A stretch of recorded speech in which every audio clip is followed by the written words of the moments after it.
Kofi was a successful businessman who held a high position in the village.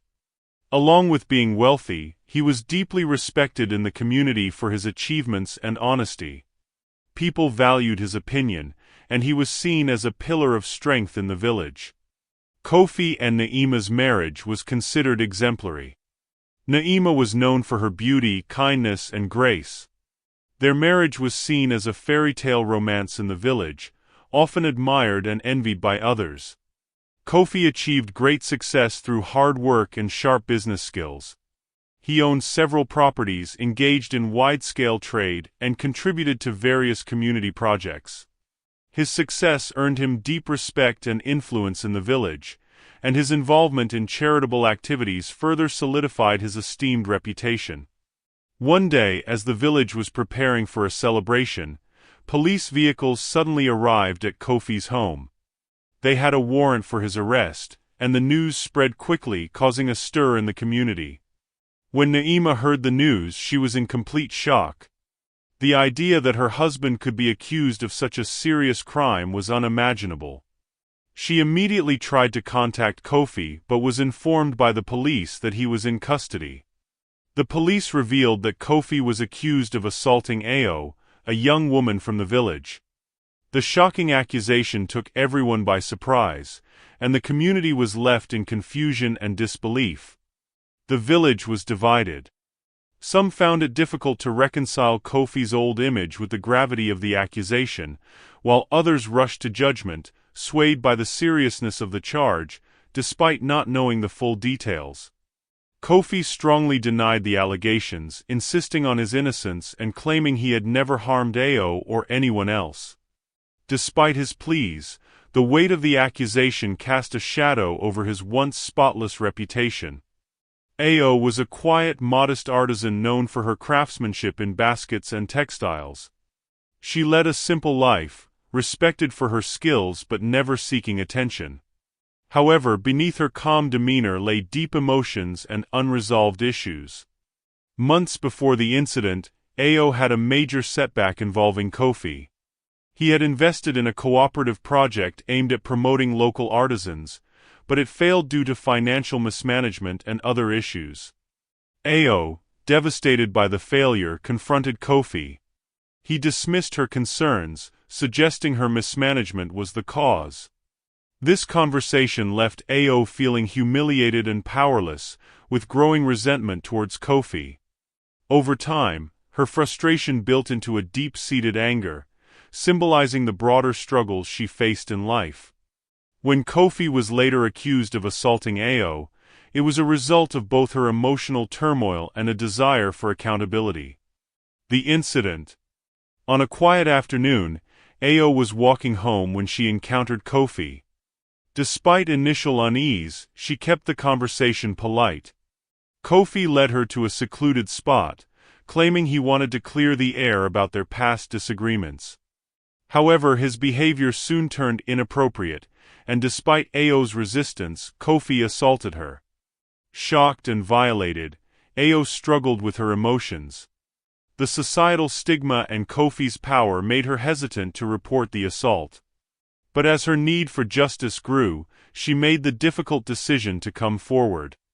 Her accusation was driven by a mix of personal trauma and the desire to reclaim her dignity, seeking justice for the pain she had endured.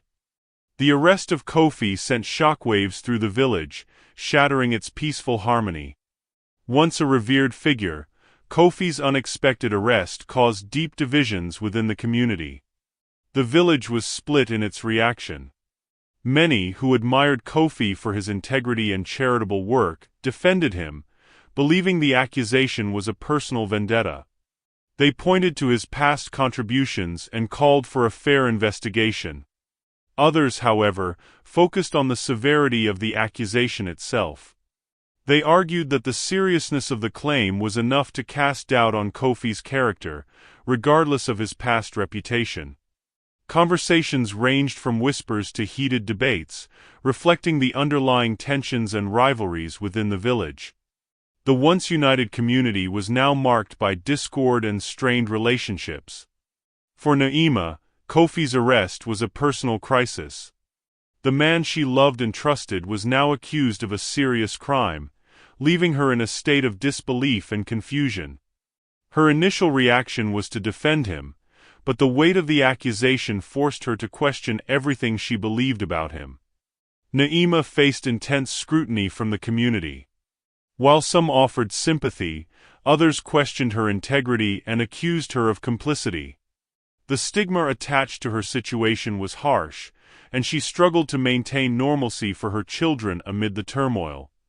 Her attempts to defend Kofi often led to isolation and hostility, and the public nature of the case exposed her emotional turmoil. Naima's personal struggle highlighted the complexities of human judgment and the harshness of social scrutiny. The investigative phase began with a sense of urgency, as the police sought to piece together the details of the accusation against Kofi. The process involved meticulous efforts to gather evidence, interview witnesses, and scrutinize every aspect of the case. The initial steps included examining AO's medical reports, which detailed the physical evidence of the alleged assault. These reports were critical in establishing the credibility of her claims, as they provided tangible proof of an attack. The police interviewed AO extensively, attempting to construct a timeline of events and identify any potential witnesses who might corroborate her story. The investigation also involved interviewing individuals who had interacted with Kofi around the time of the alleged incident. Witnesses were questioned about Kofi's behavior, his whereabouts, and any interactions he might have had with AO. The police aimed to build a comprehensive picture of Kofi's actions and character, both to support or challenge the accusation. During this period, Naima undertook her own investigation. Determined to clear her husband's name, she began by speaking with villagers who might have seen something relevant or had information that could exonerate Kofi. Her quest for the truth took her through various corners of the village, engaging in conversations with those who knew Kofi and AO. Naima's efforts were driven by a combination of hope and desperation. She sought out potential witnesses who might offer a different perspective on the events, hoping to find evidence that would undermine AO's accusations. As Naima delved deeper, she encountered a mix of responses from the villagers. Some offered their support and provided information that could potentially be useful. Others, however, were reluctant to get involved or offered conflicting accounts that complicated the investigation. Naima's interactions with the community were marked by a blend of empathy and frustration. She grappled with the emotional toll of her search for the truth, as each piece of information seemed to bring both hope and new challenges. The investigation revealed some inconsistencies in AO's account. Witnesses provided differing versions of the timeline, and certain aspects of her story did not align perfectly with the evidence. Naima also discovered that AO had a personal history with Kofi that could have influenced her motivation. These revelations added layers of complexity to the case, suggesting that there might be more to the story than initially understood.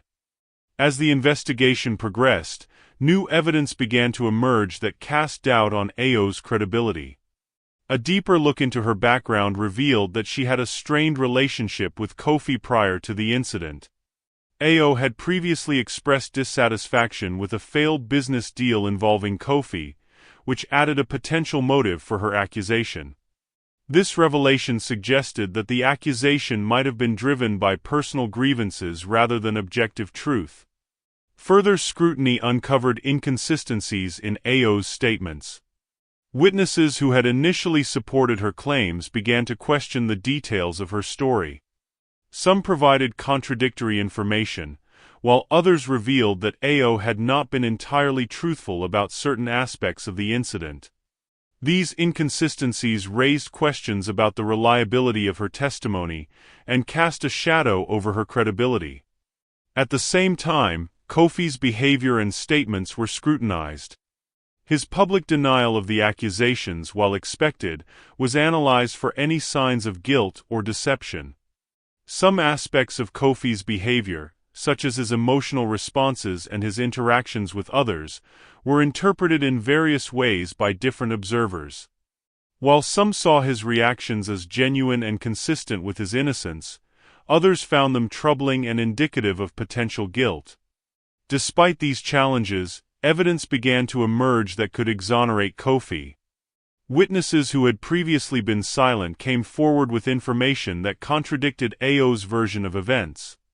Additionally, some evidence suggested that the timing and location of the alleged assault might not have aligned with Ayo's claims. This new evidence created a more nuanced view of the case, complicating the initial perceptions of guilt or innocence. The trial was a tense and dramatic affair, drawing significant attention from the community. The courtroom was filled with spectators eager to see the outcome of the high-profile case. The proceedings were marked by intense legal arguments, emotional testimonies, and a detailed examination of the evidence presented by both sides. Key testimonies were delivered by Ayo, Kofi, and various witnesses. Ayo's account was scrutinized in detail, with cross-examination revealing inconsistencies and questioning her credibility. Kofi's defense team presented evidence that challenged Ayo's version of events and highlighted discrepancies in her story. The courtroom drama unfolded with legal maneuvers, emotional outbursts, and strategic arguments aimed at persuading the judge and jury. The judge's final ruling was met with a mix of reactions. The verdict, whether it was guilty or not guilty, had a profound impact on all involved. For Naima, the outcome was both a relief and a source of continued emotional struggle. The verdict brought an end to the legal proceedings but did not immediately resolve the personal and social ramifications of the case. The aftermath of the trial saw significant changes in the village's dynamics. The community, once divided, now faced the task of reconciling with the outcome and dealing with the fallout of the case. Naima, Kofi, and Ayo each had to navigate the consequences of the trial in their own ways. For Naima, the resolution of the case was a step towards healing, but the scars of the experience remained. The trial had exposed deep-seated tensions and altered relationships within the community. In reflecting on the events, the personal growth of the characters became evident. Naima's resilience in the face of adversity and Kofi's journey through the legal battle highlighted the complexities of human character and the impact of societal pressures. The case served as a catalyst for change, prompting a re-evaluation of values and relationships within the village. The final chapter of the story concluded with a sense of closure, but the echoes of the trial's impact continued to resonate within the community. The experiences of Naima, Kofi, and Ayo became a poignant reminder of the intricacies of justice and the enduring strength of the human spirit.